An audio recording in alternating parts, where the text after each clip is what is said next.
الحمد لله نحمده ونستعينه ونستغفره ونعوذ بالله من شرور أنفسنا ومن سيئات أعمالنا من يهده الله فلا مضل له ومن يضلل فلا هادي له ونشهد أن لا إله إلا الله وحده لا شريك له ونشهد أن محمدا عبده ورسوله أما بعد فأعوذ بالله من الشيطان الرجيم بسم الله الرحمن الرحيم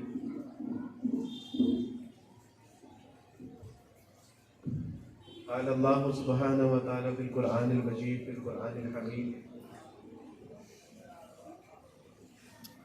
كنتم خير أمة أخرجت للناس تأمرون بالمعروف وتنهون عن المنكر وقال رسول الله صلى الله عليه وسلم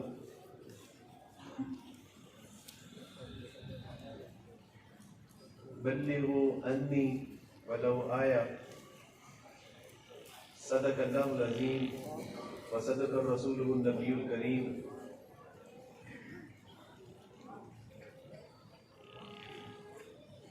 رب اشرح لي صدري ويسر لي أمري واحلل عقدة من لساني يفقهوا قولي رب زدنی علما آمین یا رب العالمین۔ ہر طرح کی تعریف اللہ سبحانہ و تعالیٰ کے لیے ہے جو رب ہے تمام جہانوں کا اور جس کے قبضہ قدرت میں ہم سب کی جان ہے اور بالآخر ہم سب کو اسی کی طرف لوٹ کر جانا ہے۔ کروڑوں درود و سلام نبی کریم صلی اللہ علیہ وسلم کی ذات اقدس پر کہ جنہوں نے بھٹکی ہوئی انسانیت کو ایک ایسا صراط مستقیم عطا کیا کہ جس پر چلنے کا انعام اللہ کے یہاں وسیع جنتیں ہیں۔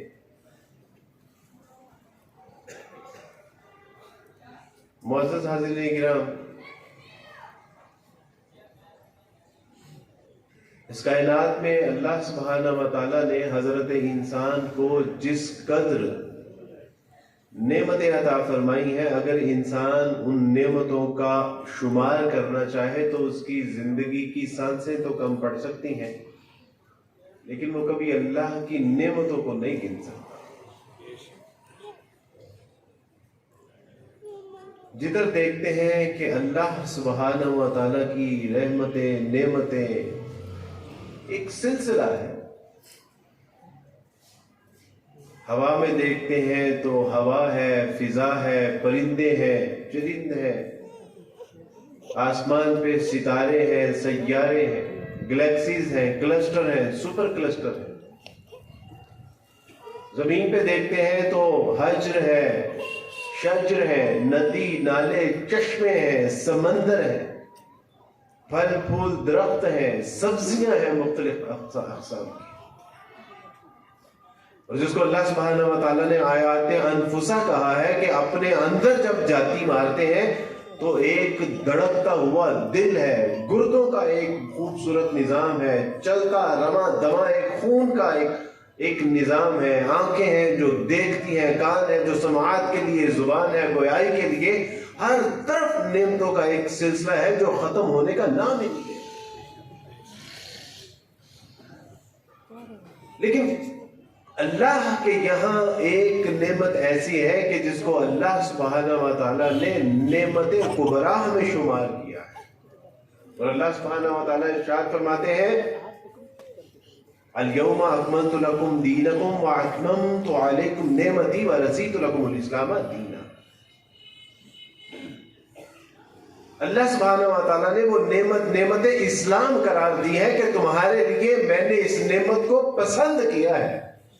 یہ اتنی بڑی نعمت ہے کہ جس کے لیے انبیاء علیہ السلام یعنی مشکلات اور مشقتوں کا ایک دور ہے۔ یہ وہ نعمتیں ہیں کہ صحابہ اکرام رضوان اللہ اجمعین اور انبیاء علیہ السلام کے نقش قدم پہ چلنے والے اپنی جانیں تک قربان کر دی، اپنے مال، اسباب، بال، بچے، جو بھی ساز زندگی تھا سب کا سب قربان کر دیا اس ایمان کے لیے۔ یہ آپ میں سے اکثر ایسے لوگ ہیں کہ جن کو یہ نعمت اسلام ماں کی کوکھ سے ملی ہے، لیکن کچھ لوگ ایسے ہوتے ہیں کہ جو پیدا تو ایسے گھر میں ہوتے ہیں کہ جہاں 3 یا 13 یا 33 خداؤں کی عبادت کی جاتی ہے، بعد میں اللہ کی منشا، اللہ کی رضا اور اللہ سبحانہ و تعالیٰ کی حکمت، اللہ کا اذن ان کو اسلام قبول کرنے کے لیے میسر آ جاتا ہے، اور وہ غیر مسلموں کے گھروں میں پیدا ہونے والے اللہ اپنے فضل سے ان کو مسلمان ہونے کی توفیق عطا فرما دے رہا ہے۔ میرا شمار انہی لوگوں میں ہے کہ جو پیدا تو ایک عیسائی گھرانے میں ہوا جو 3 خداؤں کی عبادت کرتے تھے، جن کے گھروں میں آغاز بھی تثلیث سے ہوتا تھا، کفر سے ہوتا تھا، دن کا اختتام بھی کفر پہ ہوتا تھا، اور اللہ سبحانہ و تعالیٰ نے اپنا فضل کیا۔ مختلف روایات میں آتا ہے، حدیث کا مفہوم ہے کہ بعض ایسے لوگ ہوں گے کہ جن کو اللہ سبحانہ و تعالیٰ سنگلوں کے ساتھ باندھ کے جنت میں لے کے جائیں گے، یعنی ان کا اپنا کوئی ارادہ نہیں ہوگا، اپنا کوئی وعدہ نہیں ہوگا، اپنی کوئی محنت نہیں ہوگی، اپنی کوئی مشقت نہیں ہوگی، لیکن اللہ سبحانہ و تعالیٰ نے طے کر دیا کہ ان کو جنت میں گھسیٹ کے لے کے جانا۔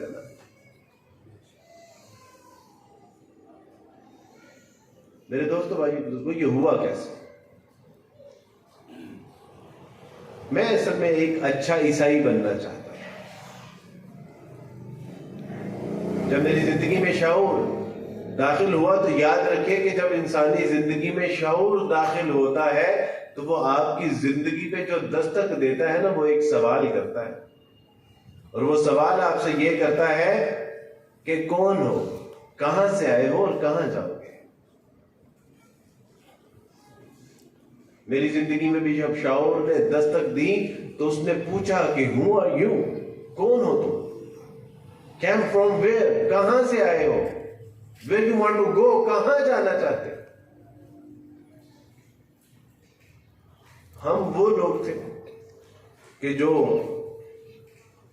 صرف کھانے پینے کے سوا کبھی سوچا نہیں تھا، موج مستی کے سوا کبھی کچھ سوچا نہیں تھا، گل گباڑے کے سوا کبھی کچھ سوچا نہیں تھا۔ ان زندگی کا یہی مقصد تھا کہ موج مستی کرنی ہے اور اللہ اللہ خیر سب۔ لیکن پہلی بار زندگی میں یہ سوال کیا مجھ سے میرے ضمیر نے کہ میاں زندگی کا مقصد کیا ہے، کون ہو، کہاں سے آئے ہو، کدھر جانا ہے۔ میں نے اپنے مذہبی رہنماؤں سے پوچھا کہ سر میری زندگی کا مقصد کیا ہے، تو وہ فرمانے لگے کہ بیٹا آپ کی زندگی کا مقصد یہ ہے کہ اس مسیح جس نے تمہارے گناہوں کے لیے اپنی جان کا کفارہ دیا، اب اس مسیح کا پیغام پوری دنیا میں پہنچانا ہے۔ وہ مسیح کہ جس نے تیرے لیے تیرے گناہوں کا کفارہ دیا، اب اس کا پیغام پوری دنیا میں پہنچانا ہے تاکہ لوگ اس کے کفارے پہ ایمان لائیں کہ وہ خدا کا بیٹا ہے، ہمارے گناہوں کے لیے وہ صلیب پر چڑھا دیا گیا، اور جو کوئی اس عقیدے پر ایمان لائے گا وہ ہمیشہ کی زندگی پائے گا۔ تو میں نے کہا کہ سر اس کے لیے مجھے کیا کرنا ہوگا؟ تو انہوں نے کہا کہ اس کے لیے آپ کو ایک اچھا سچا پکا مسیحی بننا ہوگا۔ آج میں جو آپ کے شہر میں آپ کے سامنے بیٹھا ہوں تو اس کا آغاز ایک اچھا سچا پکا مسیحی بننے سے ہوا تھا۔ 2017 میں تحدیث بالنعمہ کے طور پہ یہ میں بتا رہا ہوں کہ 2017 میں عمرے کے لیے گیا تو مدینہ یونیورسٹی والوں نے انوائٹ کیا، انہوں نے کہا کہ یہاں پہ آپ نے پاکستانی طلبہ سے آ کے خطاب کرنا ہے۔ مدینہ یونیورسٹی سے فارغ ہوئے تو وہیں پہ کچھ ساتھیوں نے کہا کہ جی اب آپ نے ایک جگہ پر جمعہ بھی پڑھانا ہے مدینے میں۔ تو مدینے کی ایک مسجد کے ممبر پہ جب میں چڑھا تو میں نے کہا کہ واہ عبد الوارث تیرے مقدر، گھر سے ایک اچھا عیسائی بننے کے لیے نکلا تھا، اللہ نے مدینے کی مسجد کے ممبر پہ پہنچا دیا، شہر رسول پہ ممبر رسول پر پہنچا دیا۔ کیوں؟ اس کا ایک ہی جواب ہے، اور وہ یہ ہے کہ جو حق کی تلاش کے لیے نکلتے ہیں اللہ ان کا مقدر ایسا ہی کر دیتے ہیں۔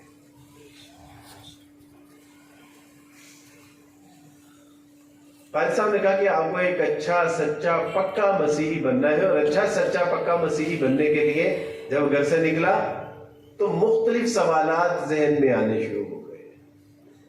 پادری صاحب کہتے ہیں کہ مسیح علیہ السلام نے ہمارے گناہوں کا کفارہ دیا ہے، تو میں تو اس وقت پیدا ہی نہیں ہوا تھا۔ دوسرا مسیح علیہ السلام کے بارے میں عقیدہ ہے کہ وہ مسیح خدا کا بیٹا ہے، لیکن اگر مسیح خدا کا بیٹا ہے تو خدا کی کوئی بیوی بھی تو ہوگی، پھر خدا کے ماں باپ بھی ہوں گے، اس کا کوئی قوم قبیلہ خاندان بھی ہوگا، لیکن بائبل خود کہتی ہے کہ وہ ان تمام رشتے ناتوں سے پاک ہے۔ میں نے فاضل صاحب سے پوچھا کہ بھائی صاحب کس طرح ممکن ہے کہ خدا کے ہاں کوئی اولاد بھی ہو؟ تو انہوں نے کہا کہ وہ خدا کا بیٹا اس لیے ہے کہ وہ خدا نے اس کو بن باپ کے پیدا کیا ہے، اس لیے خدا اس کا باپ ہے۔ تو میں نے کہا کہ بن باپ تو آدم بھی پیدا ہوئے تھے، بن باپ تو حوا بھی پیدا ہوئی، بن باپ تو مل کے صدق بھی پیدا ہوئے، بائبل کی ایک شخصیت ہے۔ تو انہوں نے کہا کہ نہیں، وہ اس لیے خدا تھے کہ وہ خدا جیسے کام کرتے تھے۔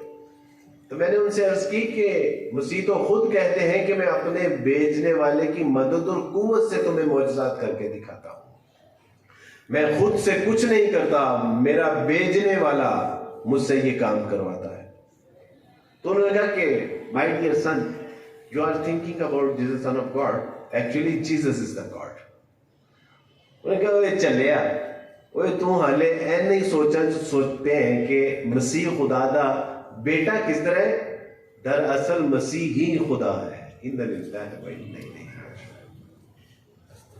آہستہ آہستہ ہم نے بھی تو یہی کیا نا، یعنی محمد صلی اللہ علیہ وسلم کی پہلے آل سے محبت کی، اور ان کو کرتے کرتے کرتے کرتے ہم نے کہا کہ نہیں یہ اہل بیت ہے، یہ پنج تن پاک ہے، اور پھر کرتے کرتے کرتے کرتے ہم نے ان کو خدا تک پہنچا دیا، رسول اللہ کو بھی پیچھے چھوڑ دیا۔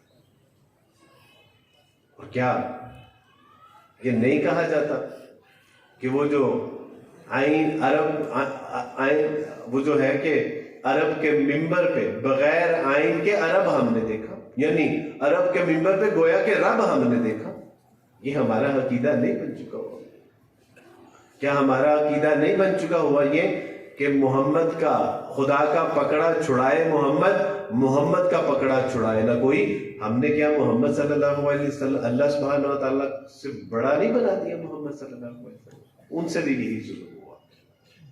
غلطی یہی ہوئی کہ اس قدر مسیح علیہ السلام سے محبت کی کہ کہا کہ نہیں یہ تو خدا کا بیٹا ہی ہو سکتا ہے، اور اس کے بعد یہ عقیدہ بن گیا کہ نہیں وہ صرف بیٹا نہیں ہے بلکہ وہ خود ہی خدا ہے۔ یہ ہوتا ہے جب انبیاء علیہ السلام کی تعلیمات سے روح گردانی کی جاتی ہے، جب سلف صالحین کا طریقہ چھوڑا جاتا ہے، جب اسلاف کی طرز زندگی پڑے بغیر جب بھٹک جاتے ہیں، تو پھر یہی نتیجہ ہوتا ہے کہ انسان محض محبت اور محبت میں غل، اور غل پھر انسان کو کفر تک پہنچا دیتا ہے۔ اور صدقے جائے رسول اللہ صلی اللہ علیہ وسلم کی تعلیمات بار بار کہا کہ دیکھو میں اللہ کا بندہ اور اس کا رسول ہوں، مجھے نہ اس سے بڑھانا نہ اس سے گھٹانا۔ نہیں، دیگر اقوام نے جو اپنے انبیاء علیہ السلام کے ساتھ کیا کہ ان کو درجہ رب تک پہنچا دیا، خبردار مجھے میرے درجے سے ہٹانے کی کوشش۔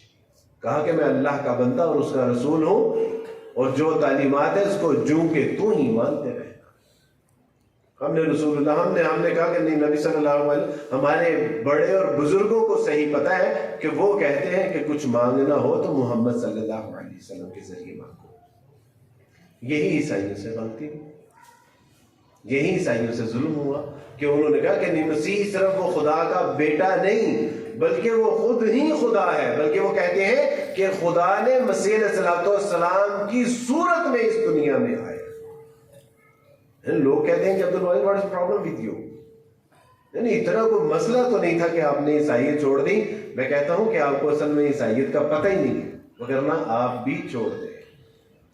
جو مذہب آپ نے، جس مذہب میں آپ پیدا ہوئے، پلے بڑے، ساری زندگی بسر کی، ان کو یہی ہے کہ ہم مسیح علیہ السلام کو خدا کا بیٹا مانتے ہیں، بیٹا نہیں مانتے.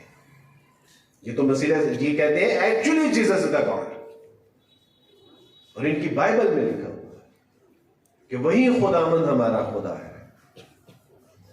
قصہ مختصر یہ کہ اللہ سبحانہ و تعالیٰ نے مسیحی تعلیمات کو پڑھ کے، اس کو سمجھ کے، اس پہ خوب اچھی طرح سے غور و فکر کرنے کی توفیق عطا فرمائی.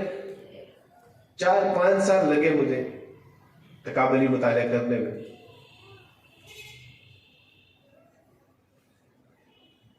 تو ایک اچھا عیسائی بننا تو دور، میں نے عیسائیت سے ہی اعلان برات کر دیا کہ اگر یہی عیسائیت ہے کہ جس میں مسیح علیہ السلام کو جزء ثلاثہ بھی تسلیم کیا جاتا ہے، بیٹا بھی مانا جاتا ہے، خدا بھی مانا جاتا ہے، آدم سے غلطی ہوتی ہے اور مسیح علیہ السلام کو سولی پر چڑھا دیا جاتا ہے، اور عجیب ایک گورکھ دھندا ہے، اگر یہی عیسائیت ہے تو اس عیسائیت سے میں اعلان برات کرتا ہوں.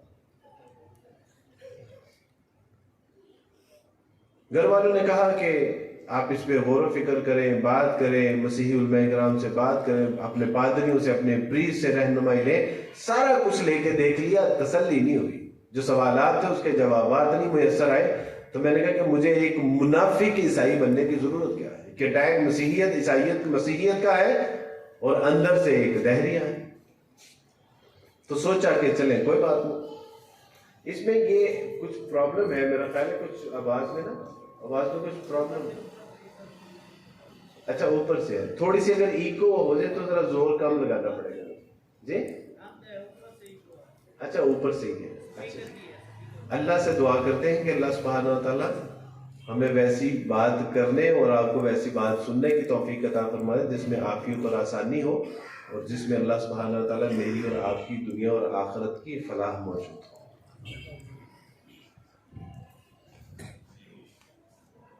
تو اب کیا تھا کہ میں نے سوچا کہ کوئی بات نہیں، لوگ ایسے بھی تو ہیں کہ جو مذہب کے بغیر زندگی بسر کرتے ہیں. انسان کو سچ بولنا چاہیے، مسکرا کے بات کرنی چاہیے، اخلاقیات کا مظاہرہ کرنا چاہیے، معاملات اچھے ہونے چاہیے. تو اللہ خیر صلاح کوئی ایسی بات نہیں، مذہب کوئی ضروری نہیں ہے. لیکن ایک بار اچانک میرے ذہن میں یہ بات آئی کہ اگر میری شادی ہوگی تو کس مذہب کے تحت ہوگی؟ کیا مجھے سینیگاگ لے کے جائیں گے، مندر لے جائیں گے، چرچ لے جائیں گے؟ میں اگر مر جاؤں گا مجھے دفنائیں گے، جلائیں گے، لٹکائیں گے، کیا کریں گے؟ اب تو میرا کوئی مذہب نہیں ہے. تو کس مذہب کے تحت زندگی بسر کرے گا؟ اس کے بعد پھر ایک نئی جو ہے وہ جدوجہد کا آغاز ہوتا ہے. سوچا کہ ہندو مت کا مطالعہ کرتے ہیں، پھر سکھ مت کا مطالعہ کیا، ہندو مت کا مطالعہ کیا، شنٹوازم کا مطالعہ کیا، بدھازم کا مطالعہ کیا. عیسائیت اور یہودیت تو ہمارے گھر کا مذہب ہے، لیکن کہیں کوئی تسلی کا سامان میسر نہیں تھا. اب میں آپ سے عرض کرتا ہوں کہ دیکھیے کہ کس قدر یہ ظلم ہے غیر مسلموں کے اوپر کہ ہم 22 کروڑ مسلمانوں کی آبادی میں رہتے ہیں، لیکن کوئی یہ بتانے کے لیے تیار نہیں ہے کہ میاں کدھر جانا چاہتے ہو، کس چیز کی تلاش کر رہے ہو، کس چیز کی طرف جانا چاہتے ہو، تمہارا ممتع نظر کیا ہے، تم جنت کے حصول کو چاہتے ہو، دوزخ سے بچنا چاہتے ہو، محمد عربی کا دین پڑھنا چاہتے ہو، کدھر جانا چاہتے ہو؟ There is no any one single person.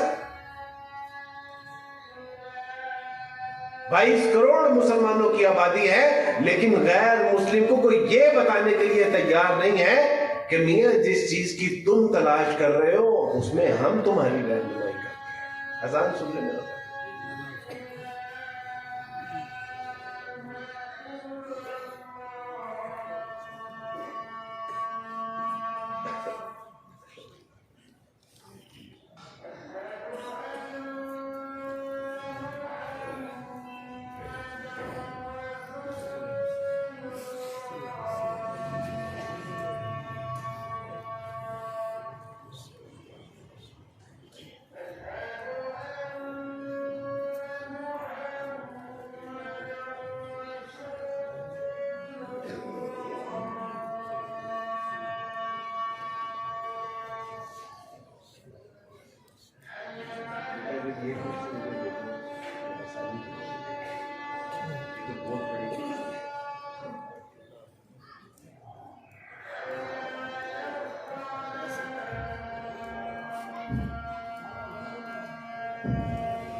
جی ٹھیک ہے، جزاک اللہ، ٹھیک ہے جی، ہماری مسجد کی اذان ہو گئی، یہ جو ہو رہی تھی ہو گئی نا ویسے اذان؟ اچھا اچھا، کبھی آپ نے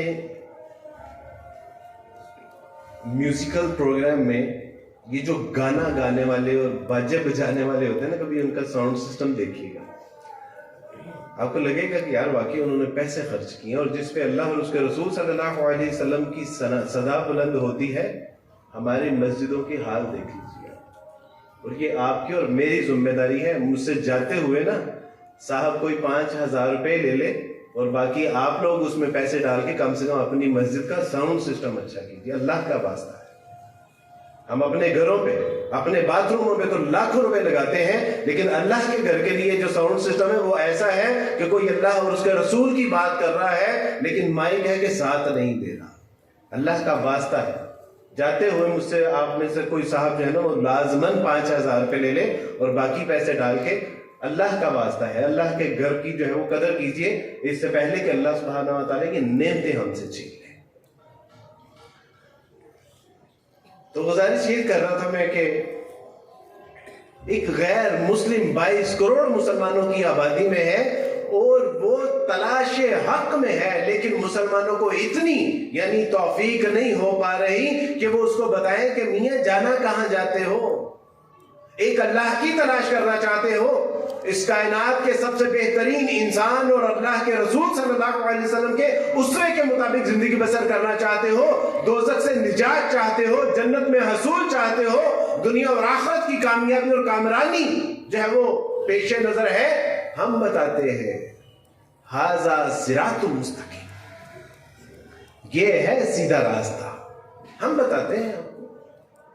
لیکن 22 کروڑ مسلمانوں کی آبادی میں کوئی ایک فرد نہیں ہے۔ میں کہاں جنگلوں میں تو نہیں رہتا تھا، یا پہاڑوں پر تو نہیں تھا، یا غیر مسلموں میں، یا دہلیوں میں، یا الہاد، یا سیکولر یا لبرلز میں نہیں تھا، میں مسلمانوں کی بستیوں میں رہتا تھا اور سب کو پتا تھا کہ عبد الوارث مسیح اس وقت کیا کر رہا ہے۔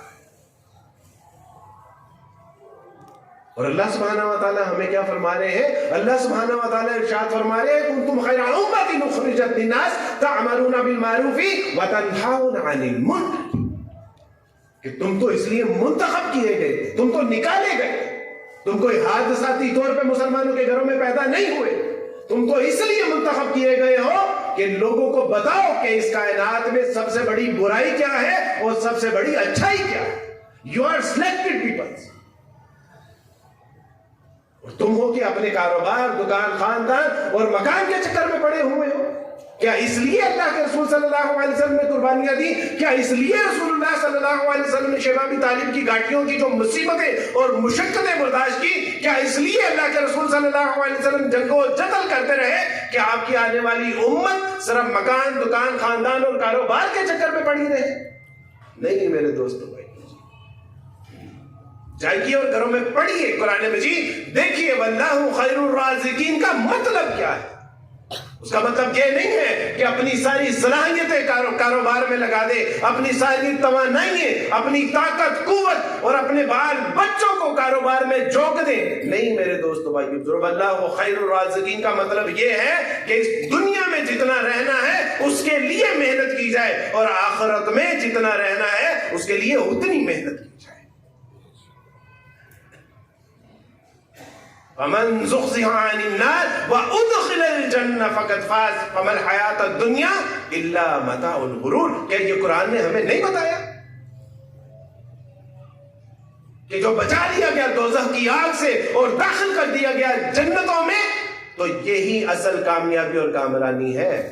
اور دنیا تو دھوکہ ہے، اس کے سوا کچھ نہیں۔ یہ نہیں پڑھا قرآن مجید میں ہم نے کہ ھذا صراط مستقیم، یہ ہمیں سیدھی سچی ستھری راہ بتاتا ہے؟ کبھی ہم نے اس سے پوچھا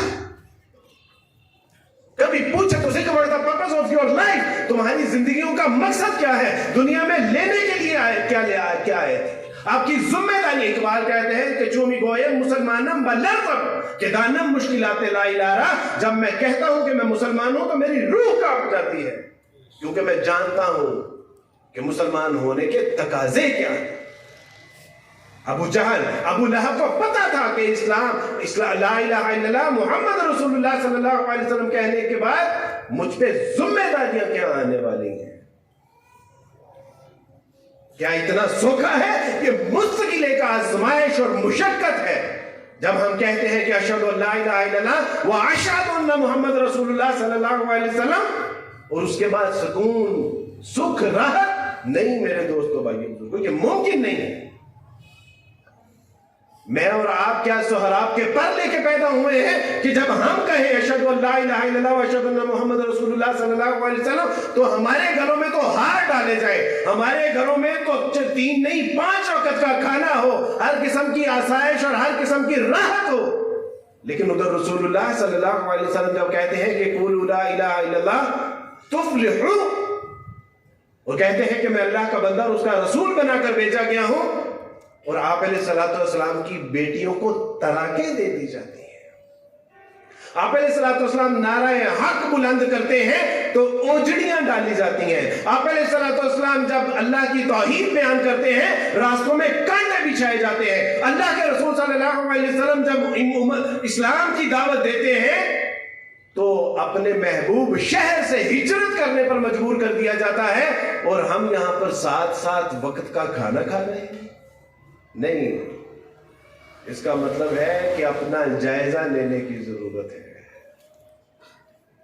اپنے من میں ڈوب کر پا جا سراغ زندگی. تو اگر میرا نہیں بنتا نہ بن، اپنا تو بن. دیکھیں تو صحیح کہ کیا ہم صحیح مسلمان ہیں بھی یا نہیں.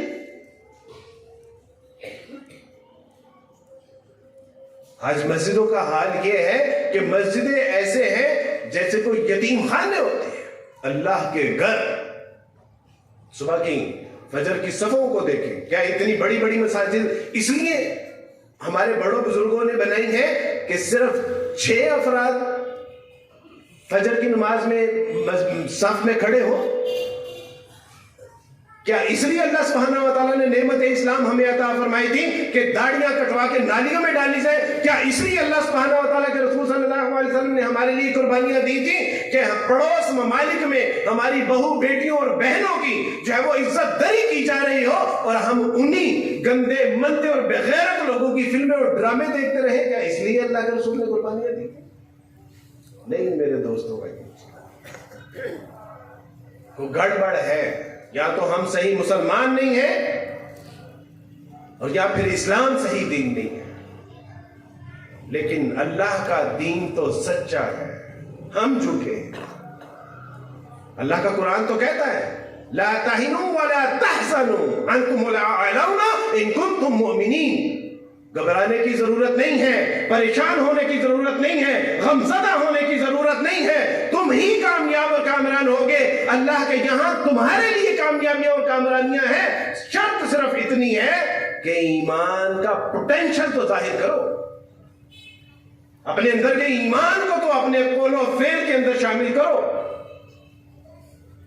اللہ نے تو کہا ہے کہ کامیابی اور کامرانیاں تمہارا مقدر ہے. یہ ہے. اور آج ہماری اس سوسائٹی میں آپ کے علم میں ہے کہ کتنے غیر مسلم ہیں؟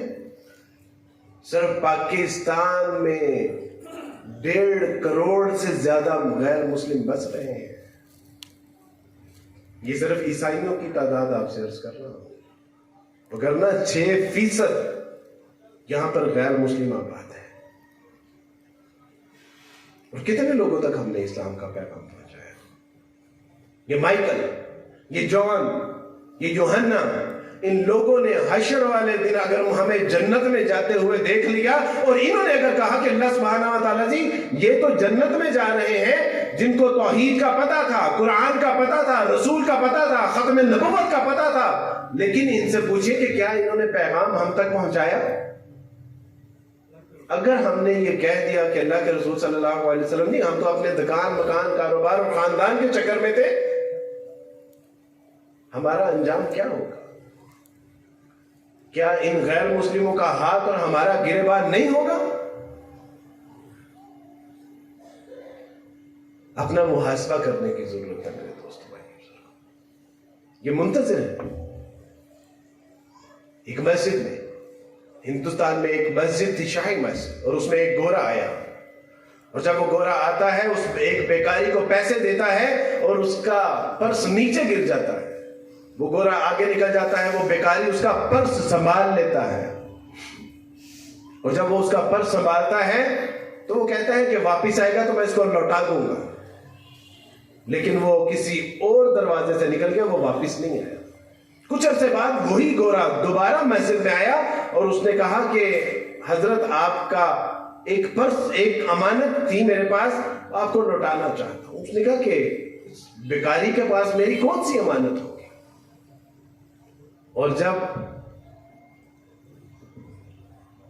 اس بیکاری نے پیسوں سے بھرا ہوا بٹوا اس کو واپس لا کے دیا تو اس نے اس سے ایک بات پوچھی۔ اس نے کہا کہ میاں یہ تو بتاؤ کہ یہ پیسوں سے بھرا ہوا بٹوا اگر تم یہ پیسے استعمال کر لیتے، کوئی کاروبار کر سکتے تھے، اس اپنی غربت سے ساری زندگی کی جو ہے وہ نجات حاصل کر سکتے تھے، تم نے اتنی دیر پیسے سنبھال کے کیوں رکھے؟ جبکہ مجھے تو پتہ بھی نہیں تھا۔ تو اس نے کہا کہ میں بیکاری ہوں، بے غیرت نہیں ہوں۔ اس نے کہا کہ اس میں بے غیرت والی کون سی بات ہے؟ اس نے کہا کہ حشر میں اگر مسیح علیہ السلام رسول اللہ صلی اللہ علیہ وسلم سے کہتے کہ آپ کے ایک امتی نے میرے ایک امتی کا بٹوا گرا تھا اور اس کو لوٹایا نہیں تھا، اور میرے رسول صلی اللہ علیہ وسلم کو جو وہ پریشانی ہوتی نا اس بات سے، اس لیے میں کہہ رہا ہوں کہ میں بیکاری ہوں، بے غیرت نہیں۔ میرے دوستو، بھائی بزرگوں، سوچئے، یہ امت وسط ہے کہ جب رسول اللہ صلی اللہ علیہ وسلم اس کی شفاعت کر رہے ہوں گے اور غیر مسلم یا انبیاء علیہ السلام رسول اللہ صلی اللہ علیہ وسلم سے کہیں گے کہ اللہ کے رسول صلی اللہ علیہ وسلم آپ کی امت تو امت وسط تھی، انہوں نے تو ہماری امتوں کو بھی پیغام دینا تھا، نجات کا سامان اور راستہ دکھانا تھا، لیکن انہوں نے تو ہماری امتوں کا بیڑا غرق کر کے رکھ دیا۔ کیا رسول اللہ صلی اللہ علیہ وسلم کے چہرے کے اوپر کچھ پریشانی کے آثار ہوں گے کہ نہیں ہوں گے؟ کیا رسول اللہ صلی اللہ علیہ وسلم کا سینہ پسیجے گا کہ نہیں پسیجے گا؟ کیا رسول اللہ صلی اللہ علیہ وسلم کے کلیجے کو دکھ ہوگا کہ نہیں ہوگا؟ میرے دوستوں، بھائی، مرنا تو ہے ایک دن، تو اللہ کے دین کا کام کر کے مریے۔ اور ایک بات یاد رکھیے کہ جو اللہ اور اس کے رسول صلی اللہ علیہ وسلم کے دین کی خدمت کرتے ہوئے مرتے ہیں وہ مرتے نہیں ہیں۔ موت اگر حیات ہے تو پھر موت بھی حیات ہے۔ آج بھی عبداللہ بہاولپوری رحمۃ اللہ علیہ ہم میں زندہ ہے، ان کے افکار و نظریات، ان کی محنت، ان کا توحید کا لگایا ہوا بوٹا آج بھی پھل دے رہا ہے، وہ مرے نہیں ہیں۔ حافظ صلاح الدین یوسف صاحب ہمارے استاد محترم آج بھی وہ اپنی کتابوں میں، ترجموں میں، تفسیروں میں زندہ ہے، وہ مرے نہیں ہیں۔ اور پھر میرا اللہ کہتا ہے کہ شہداء کو، چاہے وہ مردہ نہ کو، وہ مرے نہیں ہیں، وہ اللہ کے ہاں زندہ ہے اور اپنا رزق حاصل کر رہے ہیں، لیکن تم اس کا شعور نہیں رکھتے۔ حیات اگر حیات ہے پھر موت بھی حیات ہے، مر تو جانا ہے۔ اور یہ قبرستان کبھی کسی کو نہیں چھوڑتا، نہ کسی بچے کو، نہ کسی بڑے کو، نہ کسی بوڑھے کو، نہ کسی مرد کو، نہ کسی عورت کو۔ ہم سوچ رہے ہیں کہ ابھی 60 سال کا ہوں گے، 60 سال کے بعد ڈاؤن فالنگ شروع ہوگی۔ نہیں میرے دوستو، بھائی، میرے کئی نوجوان دوست اس دنیا سے رخصت ہو گئے۔ کئی ارادے تھے، کئی باتیں تھے کہ یہ کرنا ہے، وہ کرنا ہے، موت کسی کی پرواہ نہیں کرتی۔ ایک بزرگ بازار میں کھڑے اور پوچھ رہے، کسی نے پوچھا کہ کیا کر رہے ہیں یہاں بازار میں کھڑے ہو کے؟ تو انہوں نے کہا کہ اللہ اور اس کے بندوں کی صلح کروا رہا ہوں۔ تو کہا کہ پھر؟ کہا آج اللہ تو مان رہا ہے، بندے نہیں مان رہے۔ اور وہی بزرگ ایک بار قبرستان میں کھڑے تو پوچھا کہ حضرت یہاں پہ کیا کر رہے ہیں؟ کہا کہ اللہ اور ان کے بندوں کی صلح کروا رہا ہوں۔ تو کہا پھر؟ کہا آج بندے تو مان رہے ہیں، اللہ نہیں مان رہا۔ اوے چلیو، چھوڑنا پڑے گا یہ سب کچھ ایک دن۔ دنیا میں جتنا دل لگائیں گے، جتنا مال کمائیں گے، مرنا اتنا اوکھا ہو جائے گا ہمارے لیے۔ کون سا ایسا عقل مند آدمی ہے کہ جو ہو تو باہر کے ملک میں اور وہ اپنی جمع پونجی پاکستان میں نہ جمع کرے؟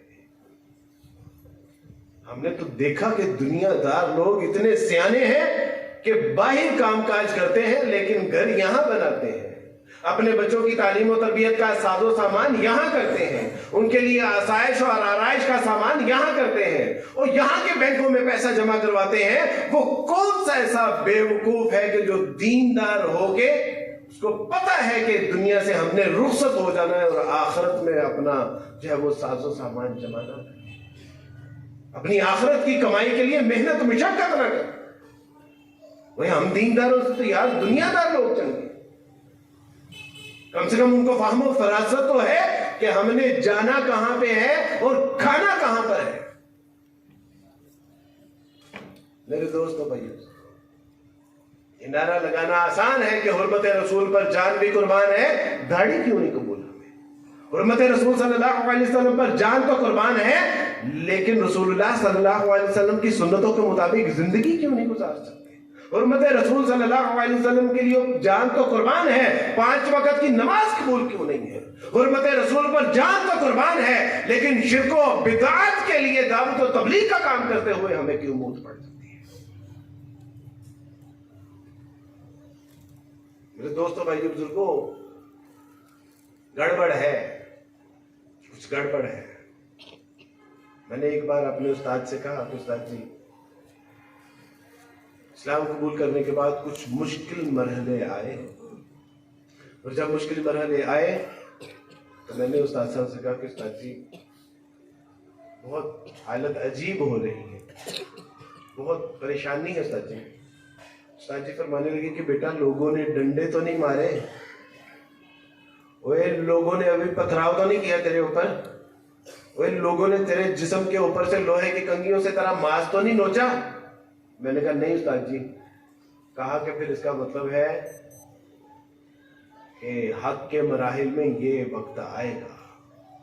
یہ کیسے ہو سکتا ہے کہ سمیہ رضی اللہ تعالیٰ عنہ کہے کہ اشہد ان لا الہ الا اللہ و اشہد ان محمد رسول اللہ صلی اللہ علیہ وسلم، اور پیٹ کے نیچے نیزہ مار کے ان کو جو ہے وہ شہید کر دیا جائے؟ خباب بن عارض رضی اللہ تعالیٰ عنہ کہیں اشہد ان لا الہ الا اللہ و اشہد ان محمد رسول اللہ، اور ان کو کوئلوں کے اوپر جو ہے وہ لٹا دیا جائے، اور وہ کہتے ہیں کہ میرے جسم کی چربی پگھلی تو کوئلے ٹھنڈے ہوئے۔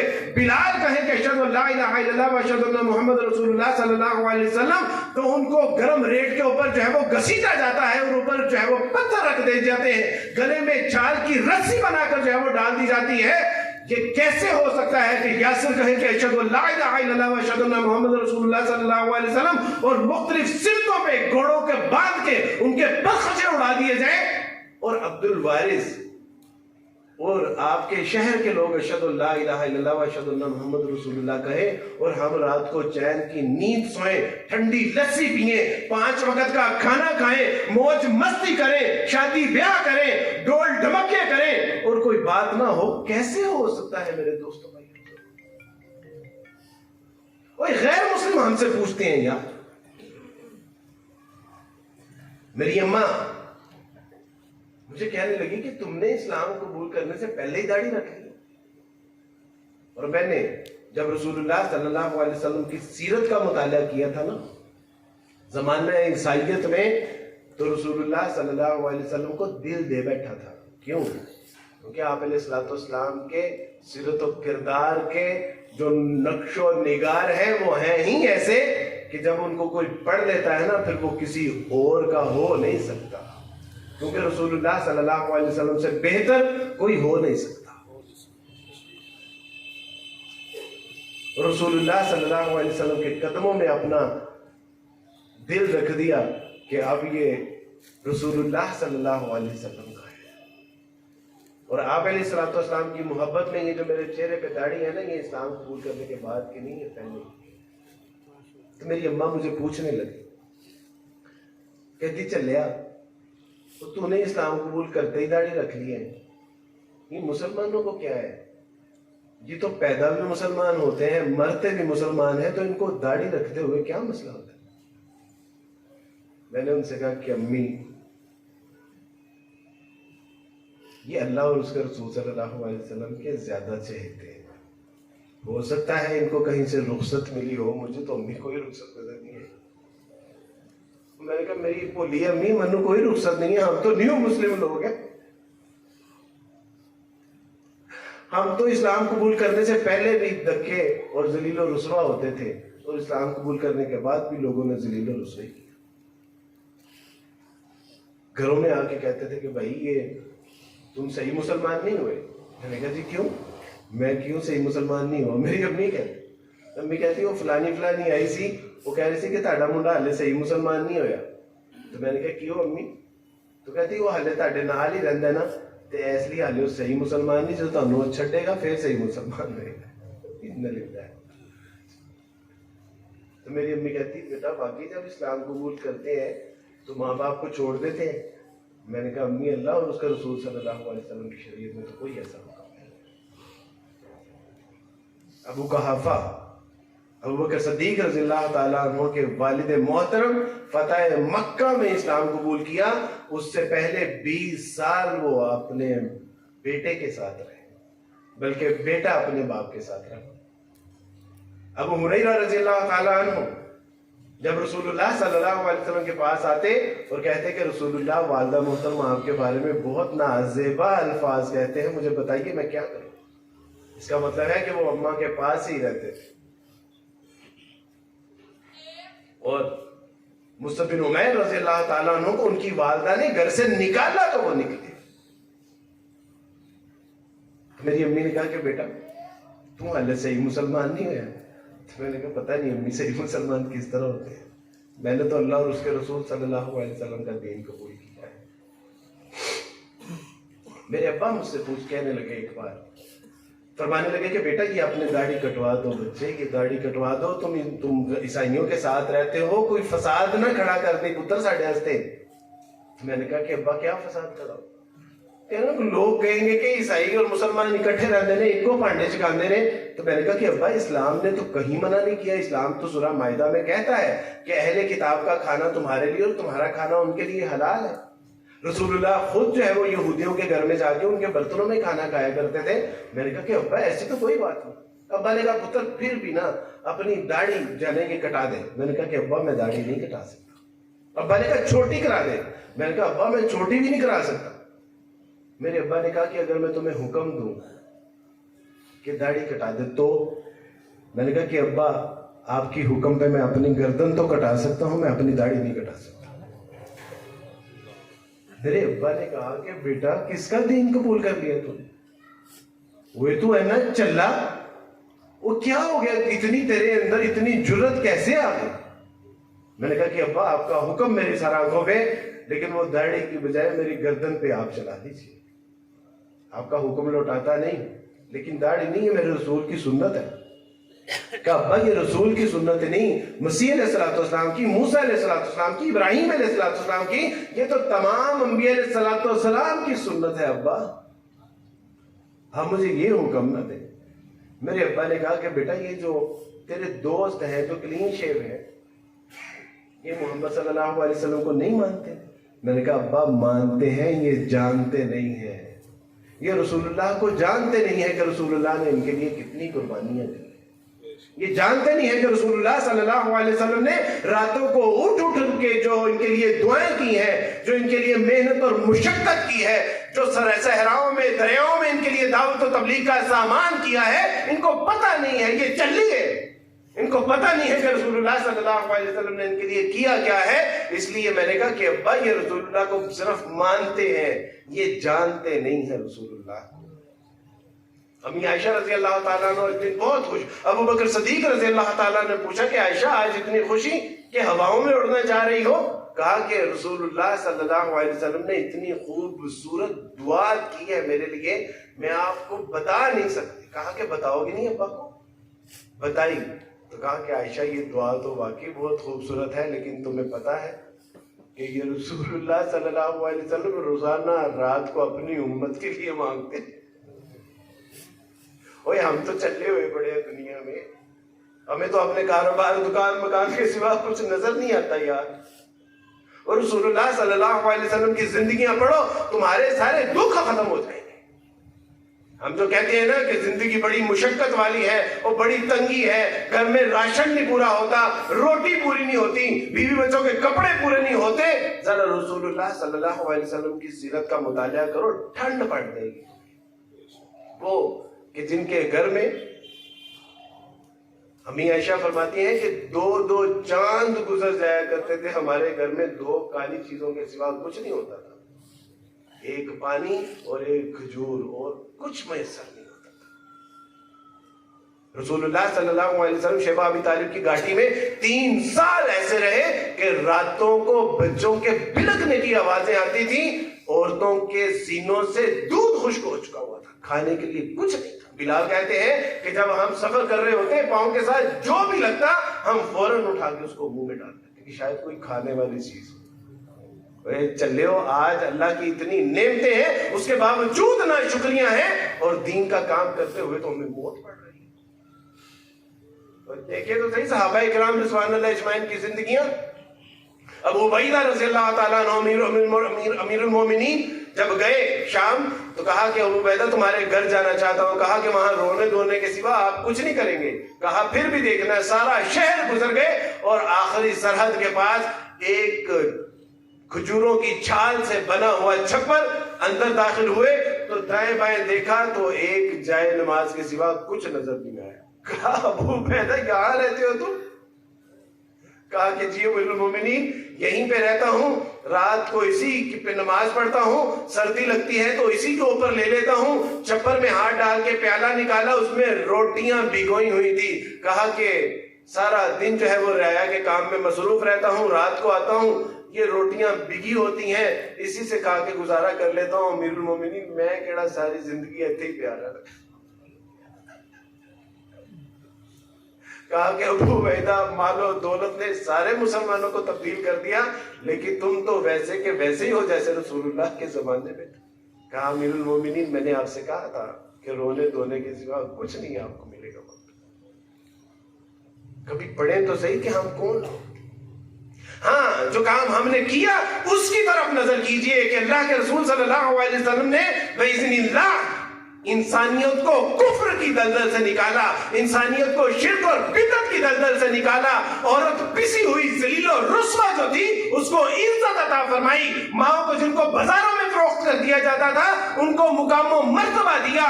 باپ جن کی جو ہے وہ کوئی عزت نہیں تھی ان کو اللہ کے رسول صلی اللہ علیہ وسلم نے جنت میں داخل ہونے کا دروازہ کہا.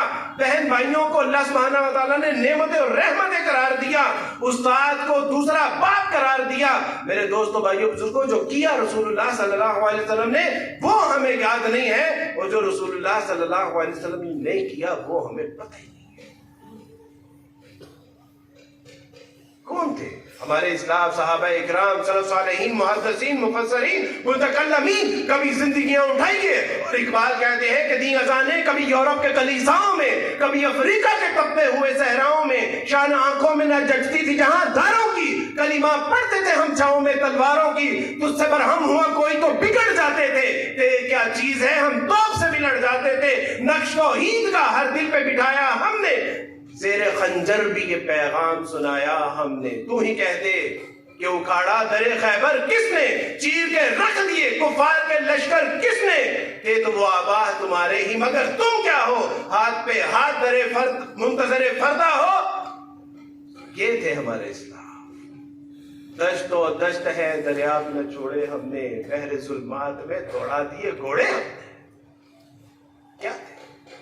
کبھی اے نوجوان مسلم تدبر بھی کیا تو نے, وہ کیا گردوں تھا تو جس کا ہے ایک ٹوٹا ہوا تارا, تجھے اس قوم نے پالا تھا آغوش محبت میں, کچل ڈالا تھا جس نے پاؤں میں تاجے سرے دارا. ہم تو وہ لوگ ہیں بھائی, میری تو یاد چھوڑو, اور میں تو ایک عیسائیوں کے گھر کا بچہ ہوں. نہ مانو میری, بھائی اپنے اسلاف کی مان لو, بھائی اپنے اللہ کی مان لو, اپنے رسول اللہ کی مان لو, نہ میری بات مانے گا. میری کیا حیثیت؟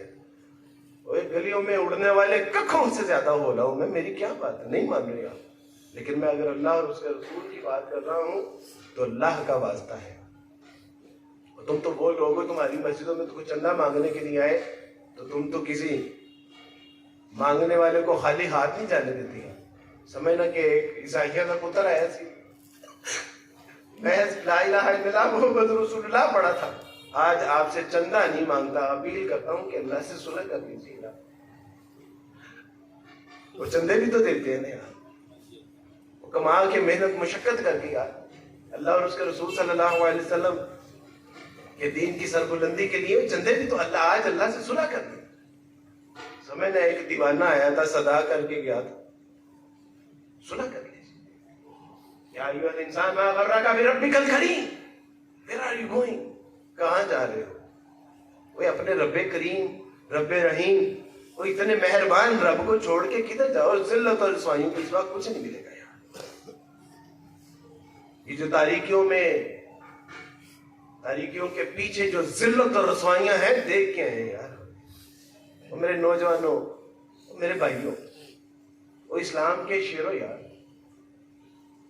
یہ جو گٹروں کے ابلتے ہوئے پانی ہے نا، یہ آج کی تہذیب کے اس کا پانی پی کے آئے ہو، کچھ نہیں ہے، ذلت اور رسوائی کے سوا کچھ نہیں، مایوسیاں ہیں، ضلالتیں ہیں، آخرت کی ناکامیاں ہیں، اس کے سوا کچھ نہیں ہے۔ آج اللہ سے صلح کرنے سے، اور جوانی کی توبہ تو اللہ کو ویسی بڑی پسند۔ شاعر کہتا ہے در جوانی توبہ کردن شیوائے پیغمبری، اور جوانی میں توبہ کرنے والے تو پیغمبروں کی مثل ہوتے ہیں، تو پیغمبروں کا شیوا ہے۔ اور جو سفید داڑھیوں والے ہیں وہ بھی اللہ سے صلح کر لیں۔ اللہ سبحانہ و تعالیٰ بڑے غیرت والے ہیں، جب یہ ہاتھ اٹھاتے ہیں نا سفید داڑھیوں والے، اللہ کے رسول صلی اللہ علیہ وسلم نے بتایا کہ اللہ ان کی دعا کو پورا کیے بغیر ان کے ہاتھ بھی نیچے ہو گئے۔ کدھر جائیں گے؟ یا ایھا الانسان ما غرک بربک الکریم، ویئر آر یو گوئنگ؟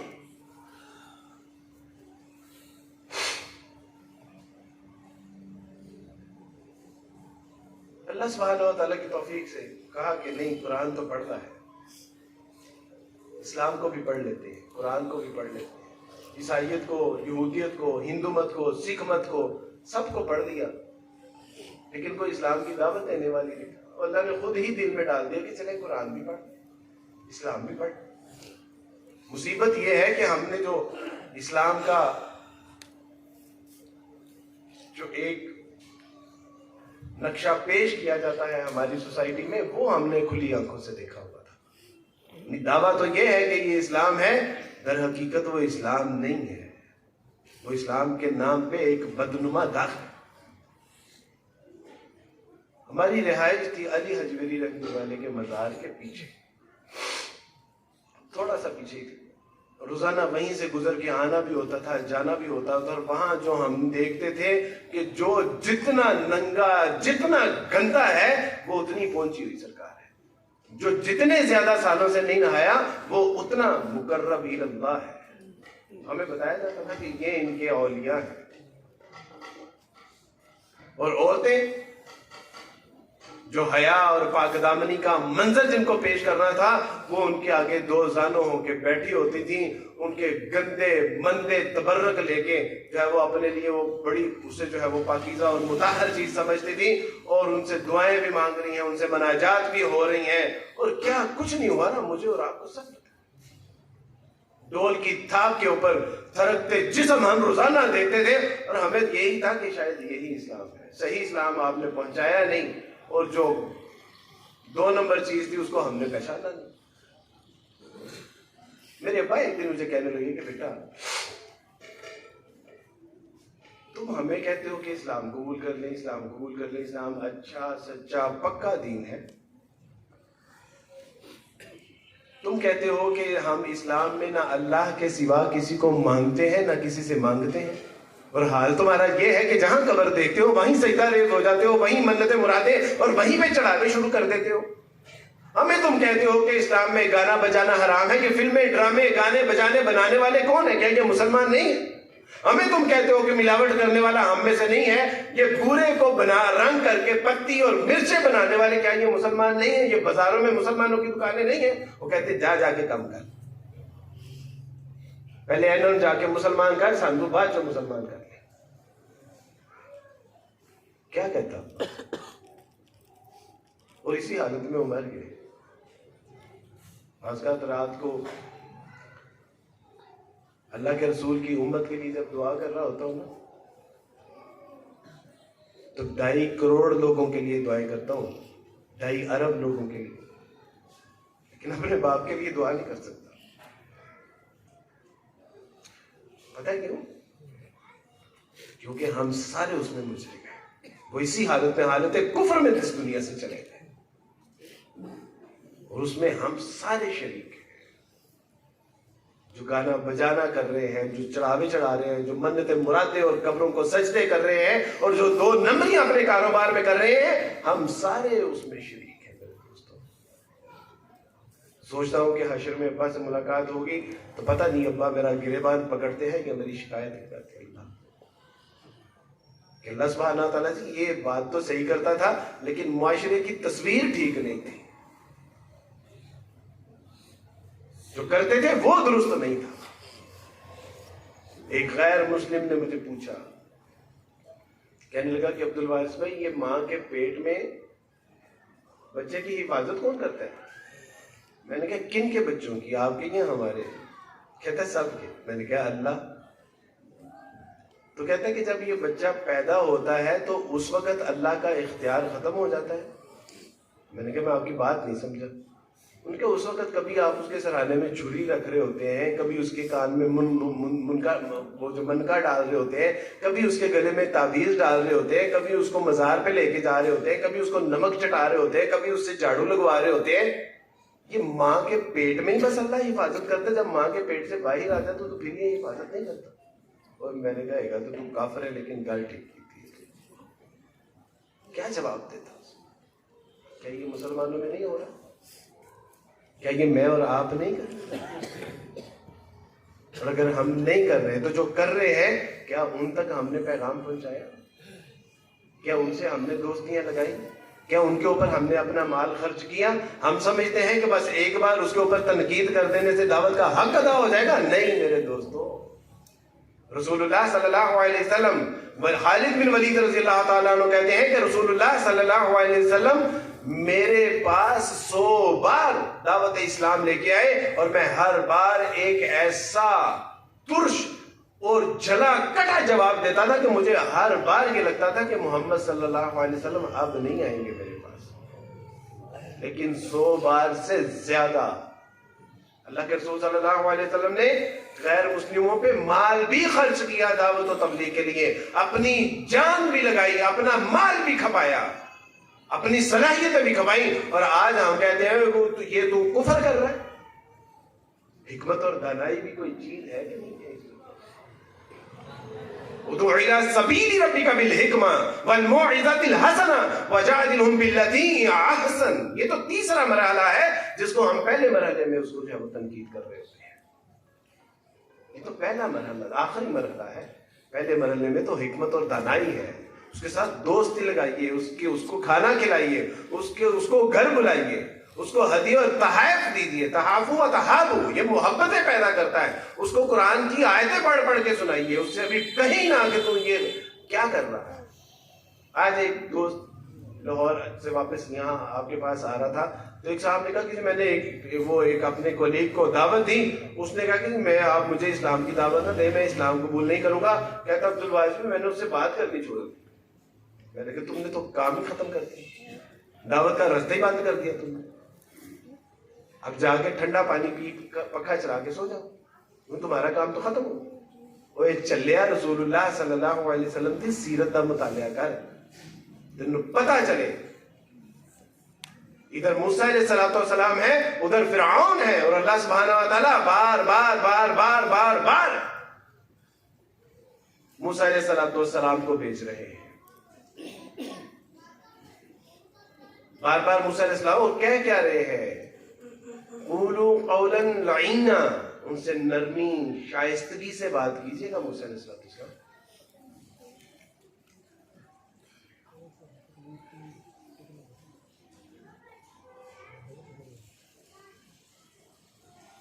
یہ علماء کرام کا موضوع ہے انشاءاللہ. تو میرے دوستوں بھائی بزرگوں گزارش یہ ہے کہ فیصلہ کیا کہ ہمارے پاس وقت کتنا ہے. مجھے بس یہ بتا دیجیے کہ تاکہ اس حساب سے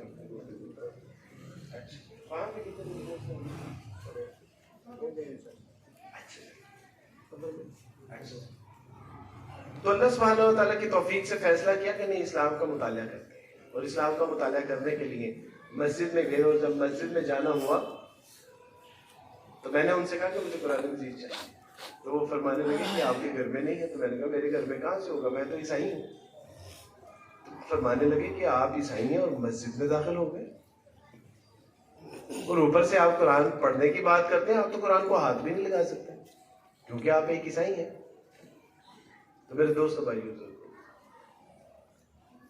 علماء کرام سے میں نے پوچھ کے آپ سے یہ بات کر رہا ہوں کہ عیسائی مسجد میں بھی داخل ہو سکتا ہے اور قرآن مجید کو پڑھ بھی سکتا ہے, کیونکہ رسول اللہ صلی اللہ علیہ وسلم سے ملنے کے لیے جو وفد آیا تھا نجران سے, وہ مسجد میں ہی قیام پذیر ہوا تھا. اور رسول اللہ صلی اللہ علیہ وسلم نے جو خطوط بھیجے تھے بادشاہوں کو, اس کے اوپر قرآن مجید کی آیت لکھی ہوئی تھی. تو مجھے کہنے لگے کہ آپ مسجد میں آ گئے, اوپر قرآن پڑھنے کی بات کریں. قرآن تو دور, آپ اس کو ہاتھ بھی نہیں لگا سکتے.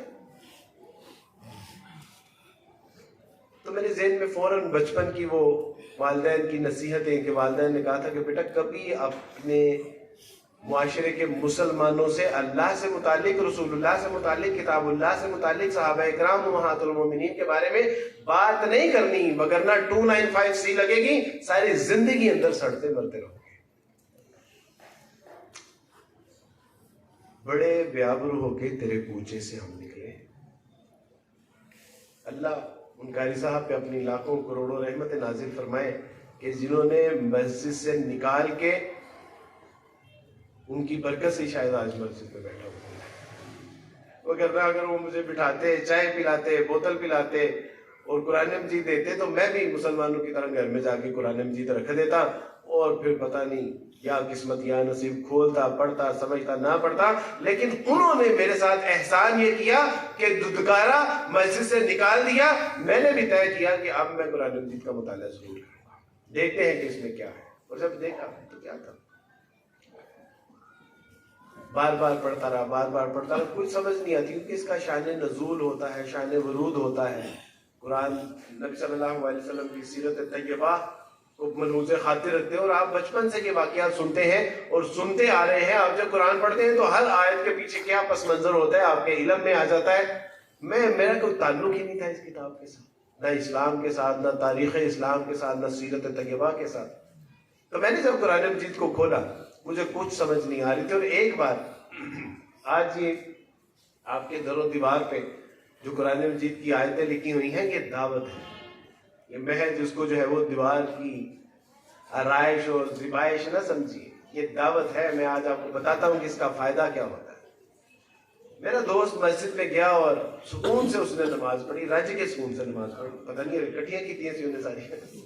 میں باہر کھڑا تھا, اور باہر کھڑا کھڑا دیوار کے اوپر میری نظر پڑی اور قرآن مجید کی آیت لکھی ہوئی تھی, وَلَقَدْ يَسَّرْنَا الْقُرْآنَ لِلذِّكْرِ فَهَلْ مِن مُدَّكِرٍ. اور ہم نے قرآن کو آسان کر دیا, پڑھنے کے لیے کوئی ہے کہ جو اس سے نصیحت حاصل کرے. تو فوراً وہ آیت دل میں اتر گئی. اور میں نے اللہ سبحانہ و تعالیٰ سے کہا کہ اللہ سبحانہ و تعالیٰ جی میں اس قرآن کو پڑھنا چاہتا ہوں, اس کو میرے لیے آسان. بس پھر کیا تھا کہ گھر میں جب آیا, قرآن مجید کو کھولا, پڑھا, الحمدللہ رب العالمین الرحمن الرحیم مالک یوم الدین. تو میں چونک گیا.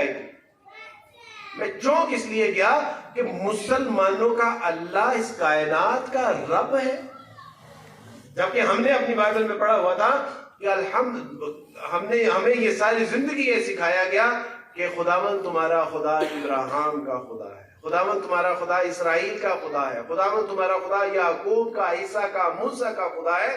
لیکن مسلمانوں کا رب الحمدللہ رب العالمین. یہ تو وہ رب ہے کہ جو تمام کائنات کا خالق مالک رازق ہے. کبھی راغب الافسانی رحمۃ اللہ علیہ کے جو انہوں نے شرح کی ہے نا رب کی، کبھی پڑھیے گا چانن ہو جائے گا کہ رب کہتے کسے. تو میں نے جب دیکھا کہ یہ رب العالمین ہے، یہ پال بھی رہا ہے، حفاظت بھی کر رہا ہے، کھلا بھی رہا ہے، پلا بھی رہا ہے، پیدا بھی کر رہا ہے، مار بھی رہا ہے، اور تمام دنیا میں جو ذرائع اور اسباب ہیں مہیا بھی کر رہا ہے. لیکن یہ کائنات کا رب ہے مسلمانوں کا اللہ. الرحمن الرحیم، مہربان ہی نہیں بہت رحم کرنے والا ہے. مالک یوم الدین، اور وہ ایسا رب ہے، ایک ایسے دن کا حاکم ہے، ایسے دن کا عدل کرنے والا، انصاف کرنے والا ہے کہ جو چھوٹے سے چھوٹا گناہ کر کے آئیں گے اس کو بھی سزا مل جائے گی، اور جو چھوٹی سی چھوٹی نیکی کر کے آئے گا اس کو بھی جزا مل جائے گی. اور اس دن کسی کا کوئی زور نہیں چلے گا، کوئی سفارشیں نہیں چلے گی. یہاں تو ہم کہتے ہیں نا کہ اللہ کا پکڑا چھڑا لے محمد، محمد کا پکڑا چھڑائے نہ کوئی، وہاں لگ پتے جائیں گے میرے دوستوں. کہ یہ کیسا انصاف ہے اللہ کا کہ ایک ایسا دن، اور یہاں پہ ہم شکر بے مہار ہیں، لیکن وہاں پہ کوئی کسی کی سفارش کرنے کا مجاز نہیں. ایاک نعبد و ایاک نستعین. یا اللہ یہ کیا کلام ہے کہ کہہ دیجئے کہ اللہ ہم آپ کی ہی عبادت کرتے ہیں اور آپ ہی سے مدد چاہتے ہیں. گویا کہ اللہ سبحانہ وتعالیٰ فلسفہ عبادت بتا رہے ہیں کہ دیکھ میرے بندے، اگر تم میرے آگے جھکتا رہا، میرے آگے گڑ گڑاتا رہا، مجھ سے مانگتا رہا، میرے آگے اپنی جولیاں پھیلاتا رہا، میرے آگے اپنے آنسو بہاتا رہا، میرے آگے گریہ زاری اور گڑ گڑاتا رہا، تو دیکھ میں تجھے پھر در در پہ جھکنے نہیں دوں گا. اور یہی ہوتا ہے کہ جو اللہ کو اپنا حاجت روا مشکل کشا بنا لیتا ہے، پھر وہ اللہ اس کو کسی اور کے در کے اوپر جھکنے کی توفیق نہیں دیتا، بچا لیتا اسے. اور جو اس کے آگے روتا ہے اللہ اسے پھر ہر کسی کے آگے نہیں رونے دیتا. اقبال کہتے ہیں کہ وہ ایک سجدہ جسے تو گراں سمجھتا ہے، 1000 سجدوں سے دیتا ہے آدمی کو نشان. مان تو صحیح اپنے رب کو مشکل کشا مان کے تو دے، اپنے رب کو حاجت روا مان کے تو دے، اپنے رب کو بگڑیاں بنانے والا مان کے تو دے. تیری پوری نہ کرے تو پھر آگے. ایک صاحب خانہ کعبہ کے آگے کھڑے ہو کے کہہ رہے تھے کہ اللہ سبحانہ وتعالیٰ جی 25 کروڑ ٹریلین ڈالر عطا فرما دیجیے. کسی نے کہا وہ تمہیں پتا ہے کہ 25 کروڑ ٹریلین ڈالر کتنے ہوتے ہیں؟ کہا جس سے مانگ رہا ہوں نا اس کو خوب پتا ہے. کوئی ہوتے کو لو منگو جڑا بگڑیاں بنا سکتا ہے، کوئی اس سے مانگے جو گڑ گڑانے سے مان جاتا ہے. آج ایک صاحب پوچھ رہے تھے عبدالوارث بھائی دعا کیسے کروں؟ میں نے کہا اللہ سبحانہ وتعالیٰ سے خاموشی میں آنسو بہا. میرا اللہ تو آنسوؤں کی زبان بھی سمجھتا ہے، کوئی زبان سے لفظ نہ بھی نکلے دل میں کوڑتا رہے، اور میرا اللہ خاموشیوں کی زبان بھی سمجھتا ہے.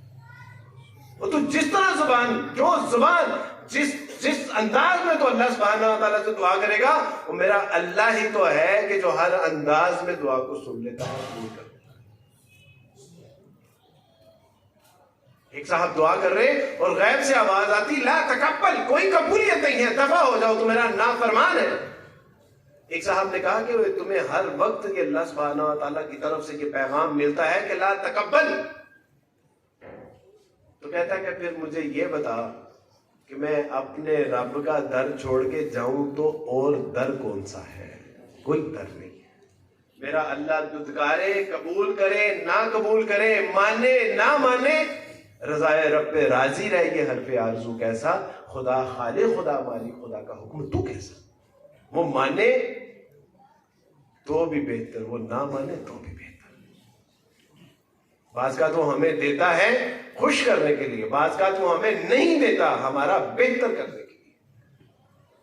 وہ ہمارے لیے بہتر سے بھی بہترین چاہتا ہے.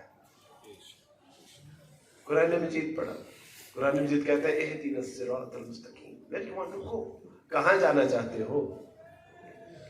میں نے قرآن سے کہا کہ اللہ کی جنتوں میں جانا چاہتا ہوں. آخرت کی کامیابی اور کامرانی حاصل کرنا چاہتا ہوں، ذلت اور رسوائی سے بچنا چاہتا ہوں، کفر کی دلدل سے نکلنا چاہتا ہوں، بدعات سے نجات چاہتا ہوں، حقیقی الہ کے جو ہے وہ دربار میں حاضر ہونا چاہتا ہوں، آخری نبی کا امتی بننا چاہتا ہوں، کیا حل ہے؟ قرآن نے کہا کہ ھذا صراط مستقیم، اے دے اتے چلتا جا، ایک دن منزل تے پہنچ جائے گا۔ یہ منزل یعنی سست تو ہو سکتی ہے، دیر بھی ہو سکتی ہے، سویر بھی ہو سکتی ہے، لیکن ایسا نہیں ہو سکتا کہ یہ قرآن کا راستہ تمہیں بھٹکا دے۔ یہ بھٹکائے گا نہیں، یہ تمہیں منزل تک پہنچا دے۔ ھذا صراط مستقیم، یہ ہے وہ سیدھا سچا راستہ جس کو آج ہم نے چھوڑ دیا۔ وقت کم ہے مگر میں آپ کو بتاتا کہ اس قرآن نے میری زندگی میں کام کیسے کیا۔ اقبال اس قرآن کو کہتے ہیں کہ فاش گویم آنچ عدد المزمرست، این کتابیں نیست چیزیں دیگرست۔ آج ہم نے اس کتاب کو جو محض کتاب سمجھا ہے نا، اقبال کہتے ہیں کہ یہ محض کتاب نہیں ہے۔ اگر تم مجھے اپنی زبان کھولنے کی اجازت دو تو وہ یہ ہے کہ یہ کتاب نہیں ہے، یہ کوئی اور ہی چیز ہے۔ مثل حق من ہم پیداست نہیں، زندہ ہو پائندہ ہو گویاست۔ یہ تو ذاتی باری تعالیٰ کی تجلی کی مانند ہے، کیونکہ جب اللہ سبحانہ وتعالیٰ اپنی تجلی پہاڑ پر ڈالتے ہیں تو پہاڑ دبتا ہے، پھٹتا ہے، ریزہ ریزہ ہو جاتا ہے۔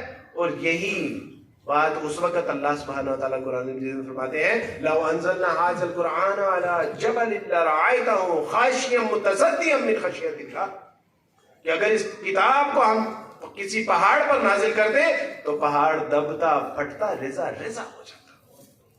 تو اقبال کہتے ہیں یہ تو ذاتی باری تعالیٰ کی تجلی کی مانند ہے، اور اس کا ایک اعجاز یہ ہے کہ جب انسان کے سینے میں داخل ہوتی ہے تو اندر کی دنیا تبدیل کر دیتی ہے، اور جب اندر کی دنیا تبدیل کرتی ہے تو پھر باہر کی دنیا میں پھر وارث مسیح نہیں رہتا، پھر اللہ اس کو عبد الوارث بنا دیتے۔ یہ وہ کتاب تھی، اتر کر ہیرا سے سوئے قوم آیا اور ایک نسخہ کیمیا ساتھ، یہ وہ نسخہ کیمیا تھا جس کو آج محض ہم نے الماریوں کی زینت بنا دی ہے، جس کو آج ہم نے کپڑوں میں لپیٹ لپاٹ کے رکھا ہوا ہے، لیکن جو اس سے جو موتی نکالنے تھے، جو حیات بخش کتاب تھی ہمارے لیے، آج ہم نے اس کو مردوں کے لیے وظیفہ بنا دیا۔ قبر پہ پڑھ لیجئے، مردے کے اوپر پڑھ لیجئے، چلیسمے پہ پڑھ لیجئے، تیجے پہ پڑھ لیجئے، اور یہ زندوں کی کتاب تھی، مردوں کی کتاب نہیں ہے، یہ تو حیات بخش کتاب تھی۔ اقبال کہتے ہیں کہ وہ زمانے میں معزز تھے مسلمان ہو کر، اور تم خوار ہوئے تارک قرآن ہو کر، تم نے اس قرآن کو چھوڑ دیا۔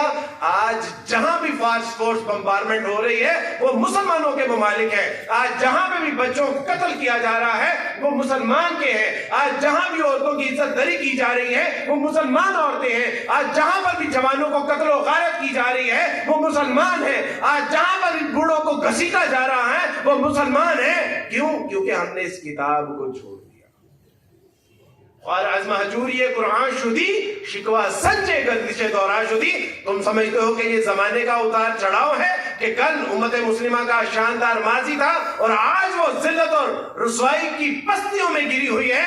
نہیں، اقبال کہتے ہیں کہ اس کا بنیادی سبب یہ ہے کہ اس کتاب کو چھوڑ دیا تم نے، اس کتاب کو چھوڑ دیا۔ قرآن میں غوطہ زن احمد مسلمان، اللہ کرے تجھ کو ادا جدت کردار، یہ تو وہ کتاب، خدا تجھے کسی طوفان سے آشنا کر دے کہ تیرے بحر کی موجوں میں اضطراب نہیں، تجھے کتاب سے ممکن نہیں فراغ کہ تم کتاب خواہ ہے مگر صاحب کتاب نہیں۔ اللہ سبحانہ وتعالیٰ نے یہ کتاب پڑھنے، سمجھنے اور اس پہ عمل کرنے کے لیے عطا فرمائی تھی۔ اللہ بار بار دعوت دے رہا افلا تعقلون افلا تدبرون، لیکن ہم نے اس کو طوطے کی طرح تو پڑھا ہے، نہ سمجھا ہے، نہ عمل کیا ہے، اور نہ اس کو آگے پہنچانے کی تگودو کی ہے۔ اس وقت امت مسلمہ کی ذلت اور رسوائی کا سبب یہ ہے کہ ہم نے اس کتاب کو چھوڑ دیا۔ کتاب اللہ کو پڑھا، رسول اللہ صلی اللہ علیہ وسلم کی سیرت کا مطالعہ کیا، تو زمانہ عیسائیت میں رسول اللہ صلی اللہ علیہ وسلم سے محبت ہو۔ آج پڑھیے تو صحیح، رسول اللہ صلی اللہ علیہ وسلم کی سیرت کو ایک بار تو پڑھ لیں یار، نصابی کتابیں بھی تو پڑھتے ہیں، اسکول کالج یونیورسٹیوں کی کتابیں بھی تو پڑھتے ہیں۔ رسول اللہ صلی اللہ علیہ وسلم کی سیرت کی ایک کتاب، اور آپ کو تب جا کے اس بات کا ادراک ہوگا کہ رسول اللہ صلی اللہ علیہ وسلم کے احسانات کے نیچے ہمارا بال بال دبا ہوا ہے۔ اللہ کی نعمتوں کا شکر کیا ادا کر رہا ہے؟ رسول اللہ کے جو احسانات ہیں نا مسلمانوں کے اوپر، اگر ساری زندگی بھی درود شریف پڑھتے رہے تو رسول اللہ صلی اللہ علیہ وسلم کے احسان کا بدلہ نہیں چکا سکتے۔ کبھی دیکھیے تو صحیح سیرت کا مطالعہ، کبھی پڑھیے تو صحیح۔ ہارون الرشید ایک حقائق ہے، اور اس کو حقائق کے تناظر میں ہی لیں بات سمجھانے کے لیے۔ ہارون الرشید اور زبیدہ ایک بار دریائے دجلہ کے کنارے پہ سیر کر رہے، اور بہلول دانا ایک مجذوب تھا، اور اس نے اپنے پاؤں کے اوپر گھر بناتا اور آواز لگا رہا کہ جنت کے گھر لے لو۔ زبیدہ نے پوچھا کہ کتنے کا ہے؟ کہا کہ 1 درہم کا ہے۔ وہ 1 درہم دیا اور اس نے دائرہ لگایا گھر کے اوپر کہ یہ زبیدہ کا۔ ہارون نے کہا کہ زبیدہ تم بھی دیوانے کے ساتھ دیوانی ہو رہی ہو؟ کہا کہ ہم دیوانوں کو چھوڑے، آپ ہمارے حال پہ آپ چلیے۔ رات کو ہارون الرشید نے خواب دیکھی کہ ایک جنت میں گھر بہت خوبصورت اور عالی شان ہے، اور ہارون نے کہا کہ اس کے باہر لکھا ھذا بیت الزبیدہ۔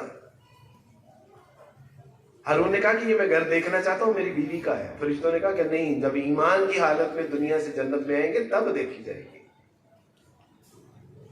ابھی نہیں دکھا سکتے۔